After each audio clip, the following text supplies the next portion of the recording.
Hello everyone, मैं आशा करती हूँ आप सभी ठीक होंगे। मैं काजल धामी आप सभी का स्वागत करती हूँ आपके अपने चैनल प्यूपिल डीजे में। आज की इस वीडियो में मैं आप लोगों के साथ सीटेट परीक्षा जो 28 दिसंबर यानी कि आज सुबह फर्स्ट शिफ्ट की परीक्षा हुई है जो कि पेपर 1 की है, इसका मैं आपके साथ एग्जाम एनालिसिस करने वाली हूँ कि परीक्षा का लेवल किस तरीके से रहा और साथ ही साथ कुछ प्रश्नों को हम देखने वाले हैं जो कि आज की इस परीक्षा की शिफ्ट में पूछा गया था।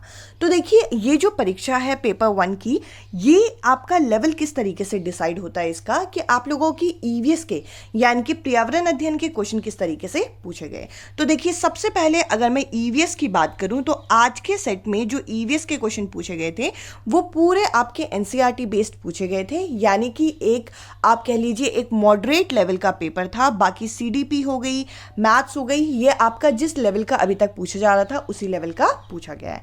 अब चलिए कुछ क्वेश्चंस मैं आपके साथ डिस्कस करती हूँ जो कि आज के हमारे सेट में पूछे गए।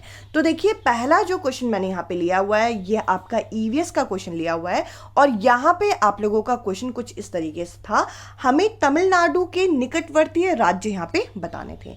तो देखिए, तमिलनाडु एक ऐसा राज्य है जो कि चारों तरफ से किन किन जगहों से घिरा हुआ है, तो इनके नाम देख लीजिए आप।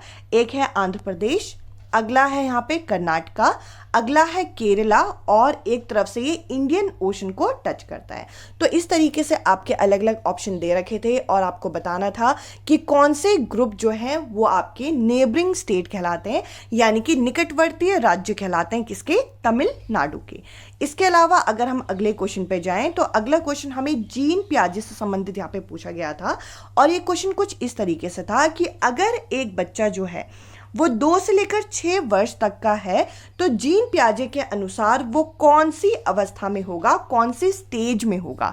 तो देखिए, अगर हम जीन पियाजे की स्टेजेस की बात करें तो जीन पियाजे के टोटल 4 अलग अलग स्टेज हैं, जिसमें से अगर जो बच्चा बर्थ यानी कि 0 से लेकर 2 वर्ष तक जो होता है वो सेंसरी मोटर स्टेज में होता है और 2 से लेकर 6 वर्ष तक का जो बच्चा होता है वो आपका प्री ऑपरेशनल स्टेज में होता है। इस क्वेश्चन का आंसर जो करेक्ट होगा वो होगा आपका पूर्व सक्रियात्मक अवस्था जो कि प्री ऑपरेशनल स्टेज के नाम से जाना जाता है।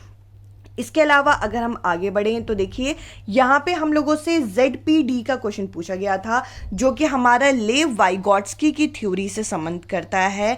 ZPD क्या होता है, जोन ऑफ प्रॉक्सिमल डेवलपमेंट के नाम से जाना जाता है, यानी कि समीपस्थ विकास का क्षेत्र होता है। इसको जरा एक बार फटाफट हम यहाँ पे देख लेते हैं।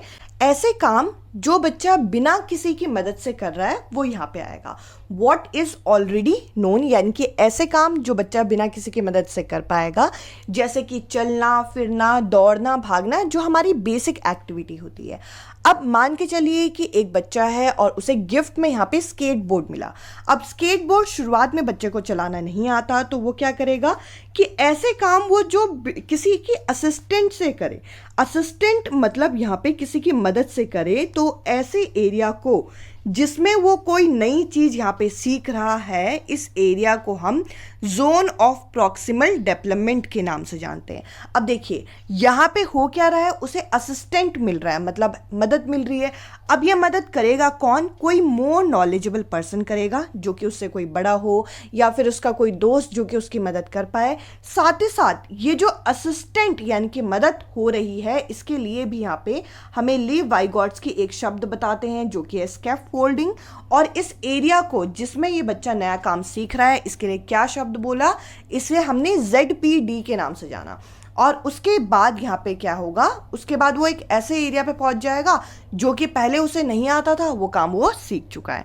तो इस तरीके से ZPD का कॉन्सेप्ट है, इससे संबंधित क्वेश्चन पूछे जा रहे हैं।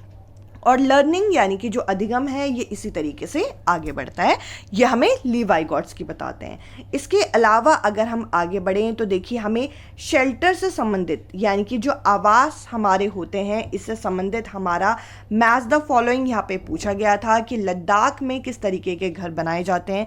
जैसा कि हमें पता है कि 2 मंजिला घर होते हैं जिसमें नीचे की मंजिल में कोई भी खिड़कियाँ नहीं होती, वो अपने जो पशु वगैरह होते हैं उसे वहाँ पे रखते हैं।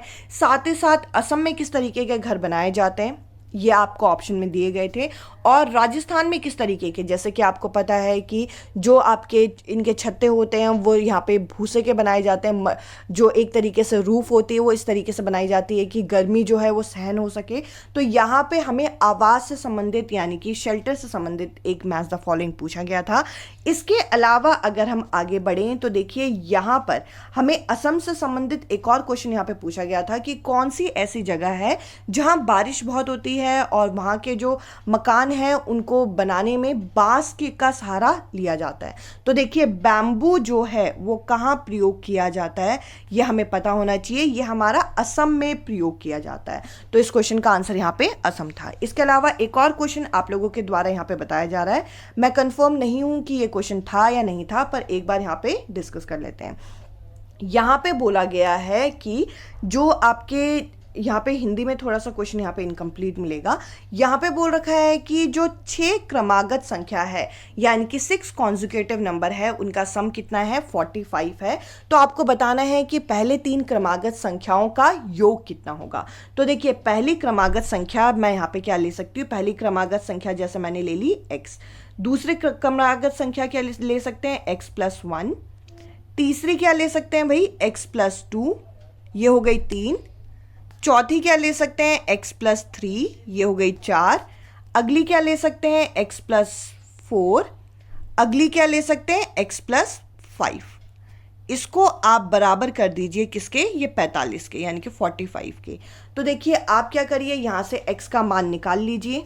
x जितना भी आएगा उसमें आप क्या करिएगा, x का मान के चलिए जैसे कि 10 आ गया तो आप क्या करिए, x को आपने ले लिया यहाँ पे 10। मैं ये नहीं कह रही कि 10 आंसर यहाँ पे आएगा। अगला क्या है, x+1 यानी कि 11। अगला क्या है, 12। तो आप क्या करिएगा, आखिरी में इन तीनों का योग निकाल दीजिएगा। देखिए मैंने x यहाँ पे एक तरीके से माना है। आपको क्या करना है, इस तरीके से एक इक्वेशन बना के पहले x का मान ज्ञात करना है। x जितना भी होगा x में आप पहले 1 जोड़िए, x में आप 2 जोड़िए और जो भी आंसर आएगा उन तीनों का योग कर दीजिए। ये इस क्वेश्चन का फाइनल आंसर होगा। इसके अलावा अगर हम आगे बढ़ें तो देखिए एक क्वेश्चन यहाँ पे इस तरीके से पूछा गया था कि कौन सा ऐसा पक्षी है जो अपनी गर्दन को पूरा मोड़ लेता है यानी कि 360 डिग्री में यहाँ पे मोड़ लेता है। तो इस क्वेश्चन का जो करेक्ट आंसर था वो था आउल। इसके अलावा मैना से संबंधित भी हम लोगों को यहाँ पे क्वेश्चन देखने को मिला, यहाँ पे आप लोगों के द्वारा बताया जा रहा है। साथ ही साथ यहाँ पे आप देख सकते हैं कि मधुमक्खी पालन कब होता है यानी कि इसके लिए सबसे आदर्श काल क्या है, ये क्वेश्चन पूछा गया है। तो देखिए यहाँ पे अनीता एंड हनी बीज करके आपकी ईवीएस में एक चैप्टर है और इस क्वेश्चन का आंसर है अक्टूबर से दिसंबर तक। और साथ ही साथ जिम कॉर्बेट नेशनल पार्क कहाँ है, ये उत्तराखंड में स्थित है। तो देखिए नेशनल पार्क से संबंधित क्वेश्चन यहाँ पे पूछे जा रहे हैं। साथ ही साथ एक दिशा संबंधित प्रश्न। इसके अलावा हम लोगों को इंग्लिश में फिगर ऑफ स्पीच और ब्रेल सिस्टम जो है, जो कि ऐसे व्यक्तियों के लिए बनाया जाता है जिनको दिखता नहीं है, इससे संबंधित क्वेश्चन यहाँ पे पूछा गया था। इसके अलावा अगर हम आगे बढ़ें तो एक गणित का क्वेश्चन कुछ इस तरीके से मिला है कि एक बालक है जिसके पास 2 लीटर पानी है। 2 लीटर पानी में से वो क्या कर रहा है, इन 2 लीटर पानी में से पहले क्या कर रहा है, आधा लीटर जो है वो एक बर्तन में डाल दे रहा है। तो कितना बचेगा, आप कहेंगे 1.5 लीटर पानी बचेगा, ठीक है भाई।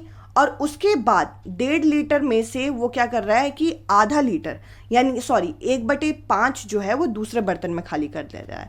तो आप क्या करिए, सबसे पहले तो 2 लीटर पानी है, 2 लीटर में से आधा लीटर गया तो आपको पता है कि 1.5 लीटर बचेगा। 1.5 लीटर को हम क्या कर सकते हैं, मिक्स फ्रैक्शन से इम्प्रॉपर में बदल सकते हैं। तो यहाँ पे कितना आएगा, 3/2। तो 3/2 में से आप 1/5 को माइनस कर लीजिए, जो भी आंसर आएगा उसमें से फिर 1/6 को माइनस कर लीजिए। देखिए यहाँ पे ये बच्चा कर क्या रहा है, इस तरीके से यहाँ पे कहानी है कि 2 लीटर आपके पास पूरा पानी है, ठीक है भाई। 2 लीटर पानी में से उसने क्या किया, आधा लीटर खाली किया। आधा लीटर खाली करेगा तो यहाँ पे कितना बचेगा, 1.5 लीटर पानी बचेगा।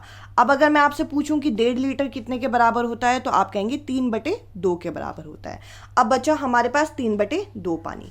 अब 3/2 में से भी वो 1/5 यहाँ पे क्या कर रहा है, खाली कर रहा है। 1/5 अगर हम खाली करेंगे तो यहाँ पे एलसीएम में अगर निकालती हूँ तो इनका आएगा 10 और 2 के पहाड़े में 10 कितने बार में जाता है, 5 और इसको गुणा करेंगे तो 15 और यहाँ पे कितना आ जाएगा, यहाँ पे आ जाएगा 2। तो यहाँ पे बचेगा 13/10। अब ये जो 13/10 हमारा बचा हुआ है, इसमें से भी 1/6 जो है वो अगले बर्तन में खाली कर रहा है। तो आपको क्या करना है, 13/10 में से आपको 1/6 को भी माइनस करना है, और इस तरीके से जो भी यहाँ पे फ्रैक्शन भिन्न आएगा, यानी कि एलसीएम वगैरह निकालने के बाद, वो इस क्वेश्चन का फाइनल आंसर होगा। इस तरीके से ये क्वेश्चन आपको हल करना था। आई होप ये क्वेश्चन आप लोगों को इफेक्टिव लगे हों। इसके अलावा अगर आप मेरे साथ बाकी जो दिन के एनालिसिस देखना चाहें तो आप वीडियो सेक्शन में जाएं, आपको सारे जो एनालिसिस हैं वो मिल जाएंगे। इसके अलावा ये आपको पीडीएफ टेलीग्राम ग्रुप में मिल जाएगी, आप वहाँ से इसे देख सकते हैं। साथ ही साथ आपको पता तो चल ही गया होगा कि किस तरीके के प्रश्न यहाँ पे हमसे पूछे गए। आज की इस वीडियो में इतना ही। अब मैं आपसे मिलूंगी अगली वीडियो में अगले टॉपिक के साथ। Bye bye, take care.